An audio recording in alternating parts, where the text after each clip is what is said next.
Voici une parole prophétique qui va certainement bénir la vie de quelqu'un en cette soirée. Voici ce qui va arriver dans la suite des temps.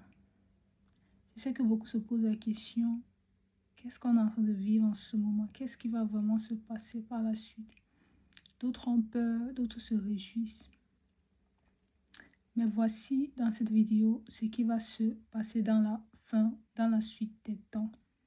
Si tu regardes ma vidéo pour la première fois, je suis Loïs Prunel Chichonjamen, servant de Dieu, consacré à Dieu depuis ma naissance. J'appartiens à l'Éternel. Et cette vidéo, c'est pour mettre la lumière sur beaucoup de choses qui sont floues, sur ce qui se passe dans le monde. La Bible dit dans le livre de l'Apocalypse, vous ferez des guerres ici et là. Un pays se lèvera contre un autre. Mais la Bible dit, ce ne sera que le commencement des douleurs. J'ai envie de te dire, si tu te poses la question, qu'est-ce qui va se passer dans les temps qui vont suivre? J'ai envie d'attirer ton attention sur ce qui se passe maintenant dans les temps actuels. Pour ça, on n'a pas besoin de prophétie, il faut juste suivre les informations. Si tu as vu tel pays se lever contre un autre, je t'annonce que ce n'est que le commencement des douleurs. Et s'il y a commencement, ça veut dire qu'il y aura continuité. Et s'il y a continuité de ces douleurs-là, ça veut dire qu'elles ne vont aller qu'en s'empirant. Donc j'ai envie de dire à un serviteur de Dieu ici, ne t'attends pas à ce que tout redevienne en ordre. Parce que même si un pays s'arrête d'attaquer l'autre, un autre se lèvera contre un autre, jusqu'à ce que Jésus revienne. Donc s'il y a un temps pour lequel on peut se réjouir, c'est le temps d'aujourd'hui. Parce que si tu es encore en vie et si tu peux encore mener une vie normale, c'est la grâce de Dieu. Parce que les temps qui vont suivre jusqu'à l'enlèvement de l'Église ne vont aller, qu'en s'empirant et les choses deviendront graves. Voilà ce qu'annonce le livre de l'Apocalypse.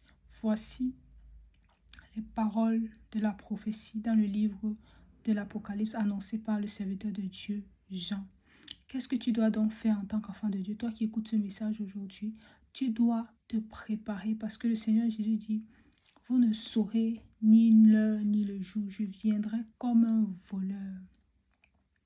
Dieu dit qu'il va venir comme un voleur, donc prépare-toi à ton salut. Prépare-toi à la tâche que le Seigneur t'a donnée. Rassure-toi de la faire bien. Rassure-toi de multiplier les talents. Rassure-toi surtout d'être à ton poste. Je ne sais pas de quel nom Dieu t'appelle, mais quel que soit le nom que tu portes, rassure-toi d'être à ton poste jusqu'à ce que les temps soient finis, jusqu'à ce que toute chose soit accomplie. Mais jusque-là, je te souhaite bénédiction de la part du Seigneur. Je te souhaite bonne marche et bonne continuité dans le Seigneur.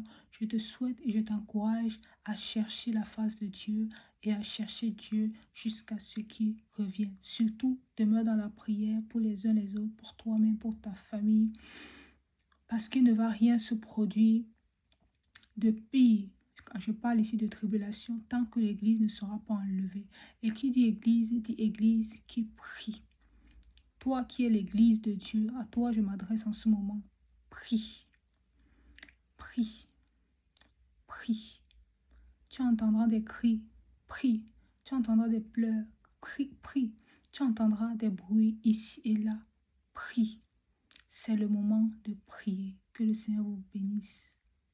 C'était Loïs Prunel Chichonjamen.